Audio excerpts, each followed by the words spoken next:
इस्लाम धर्म को मानने वाले लोग मुसलमान कहलाते हैं और मुस्लिम दुनिया के कोने कोने में है क्योंकि इस्लाम धर्म दुनिया का दूसरा सबसे तेजी से फैलने वाला धर्म है। मुसलमानों के लिए उनकी सबसे पवित्र जगह काबा है जो मक्का में स्थित है। मगर क्या आप जानते हैं कि मक्का की हकीकत क्या है? मक्का और काबा से जुड़ा एक सच का हम आज यहाँ आपके सामने पर्दाफाश करने वाले हैं। जी हाँ दोस्तों, आपने इंटरनेट पर कुछ दिनों पहले एक न्यूज जरूर सुनी होगी जिसमें यह दावा किया जा रहा है कि मक्का मदीना में भगवान शिव को मुसलमानों ने कैद किया हुआ है और अगर कोई हिंदू भाई मक्का में मौजूद काबा में लगे हुए इस पत्थर पर गंगा जल या दूध छिड़क देगा तो भगवान शिव आजाद हो जाएंगे। यही कारण है कि मक्का में या उसके आसपास किसी भी हिंदू के जाने की मनाही है। इन सभी बातों में कितनी सच्चाई है और कितनी कहानी, आइए आज आपको इस वीडियो के जरिए समझाते हैं। वीडियो को पूरा जरूर देखिएगा। वीडियो आपको अच्छी लगे तो लाइक और शेयर भी कर दीजिएगा।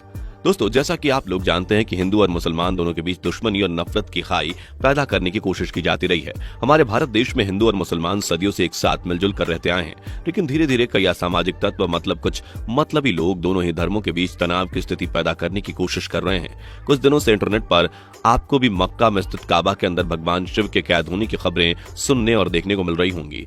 कई लोग ऐसे इस्लाम का असली चेहरा बता रहे हैं तो कई लोग इस बात को महज अफवाह करार दे रहे हैं।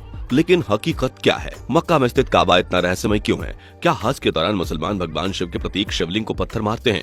इन सभी सवालों के जवाब जानने के लिए चलिए आपको इस्लाम के इतिहास में ले चलते हैं। दोस्तों, इस्लाम में मक्का और मदीना दो पवित्र जगह हैं। ये दोनों ही जगह एक दूसरे से काफी अलग अलग हैं, जहां जाने का ख्वाब हर मुसलमान की आंखों में होता है। मक्का में हजरत मोहम्मद सल्लल्लाहु अलैहि वसल्लम का काबा है तो वहीं मदीना में पैगंबर मोहम्मद साहब की कब्र है। दुनिया भर में मुसलमान मक्का में स्थित काबा को अपना किबिला मानते हैं और उसी की तरफ रुक करके 5 वक्त की नमाज पढ़ते हैं। दोस्तों, आपको बता दें कि हज के लिए मुसलमान मक्का जाते हैं जहां काबा के इर्द गिर्द परिक्रमा करते हुए वह अपनी हज को पूरा करते हैं। हज के दौरान हर मुसलमान वहां एक प्रतिमा को पत्थर मारता है जिसे लोग भगवान शिव के साथ जोड़कर देखते हैं, मगर वह प्रतिमा भगवान शिव का प्रतीक नहीं बल्कि हर मुसलमान उसे शैतान का रूप मानता है और शैतान समझकर ही उस पर पत्थर मारा जाता है। शैतान पर पत्थर मारने का किस्सा कुछ इस तरह से कहा जाता है कि इस्लाम में सबसे पहले पैगंबर हजरत इब्राहिम अलैहिस्सलाम को एक रोज सपने में आकर अल्लाह ताला ने उनकी सबसे अजीज चीज की बलि मांगी थी। हजरत इब्राहिम बूढ़े हो चुके थे। बहुत मिन्नतों के बाद उन्हें एक औलाद हुई थी। उनका नाम हजरत इस्माइल था।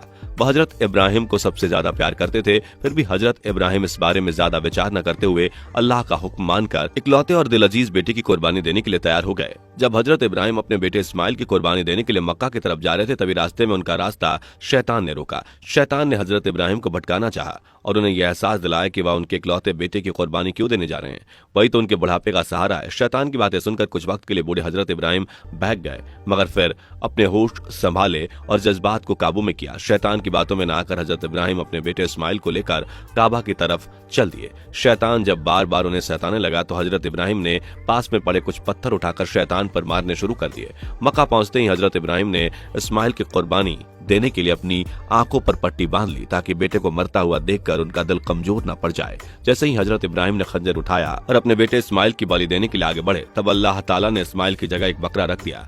इस तरह हजरत इब्राहिम ने इस्लाम में पहले बकरे की कुर्बानी दी और तभी से मुसलमान बकरा ईद मनाने लगे।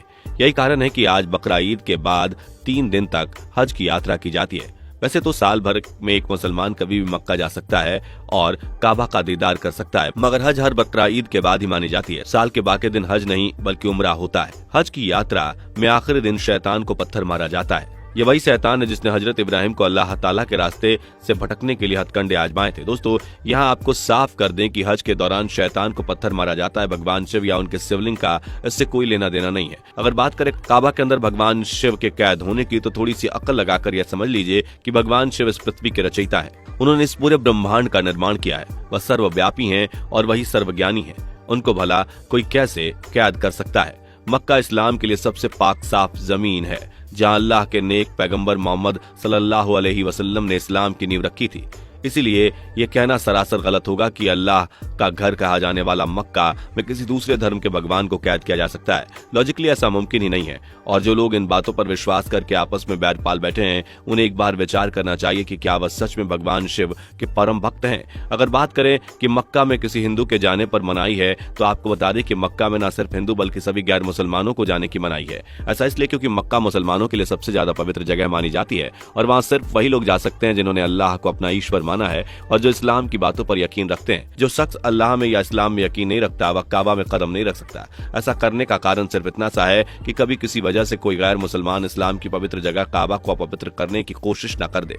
इसलिए मक्का और उसके आसपास के सभी शहरों में गैर मुसलमानों का ना तो आने की इजाजत है और ना ही वहाँ कोई रह सकता है। यही कारण है कि मक्का शहर में कोई भी अंतर्राष्ट्रीय हवाई अड्डा मौजूद नहीं है, जबकि मक्का शहर सबसे ज्यादा आवाजाही वाला शहर है। मगर किसी गैर मुस्लिम के आने की आशंका से बचने के लिए हज यात्रियों के लिए हवाई यात्रा ज़िद्दा में खत्म होती है, जहां से सभी लोग चेकिंग वगैरह पूरी करने के बाद बस के जरिए मदीना, मक्का और बस से हज के लिए आते हैं। इस तरह इस बात का कोई भी तुक नहीं बनता कि कोई हिंदू व्यक्ति काबा में गंगा जल चढ़ाकर भगवान शिव को कैद से छुड़ा सकता है। क्या कोई मामूली इंसान भगवान शिव को छुड़ा सकता है, वह भी आज के कलयुग के दौर में? भगवान शिव को ना तो कभी कैद किया जा सकता था और ना ही कभी किया जाएगा।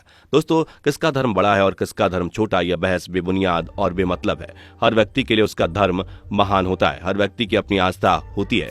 बेहतर यही होगा कि हम एक दूसरे की भावनाओं की कद्र करें और एक दूसरे के धर्मों को फलने फूलने का मौका दें। एक साथ मिलजुल कर रहें, क्योंकि इस दुनिया में धर्म बाद में आता है, पहले इंसान आता है। इसलिए धर्म से पहले इंसानियत आती है। धर्म का चश्मा पहनकर एक दूसरे को भला बुरा कहना और झगड़ा करना किसी भी तरह से समझदार इंसान की निशानी नहीं है। आपको इसके बारे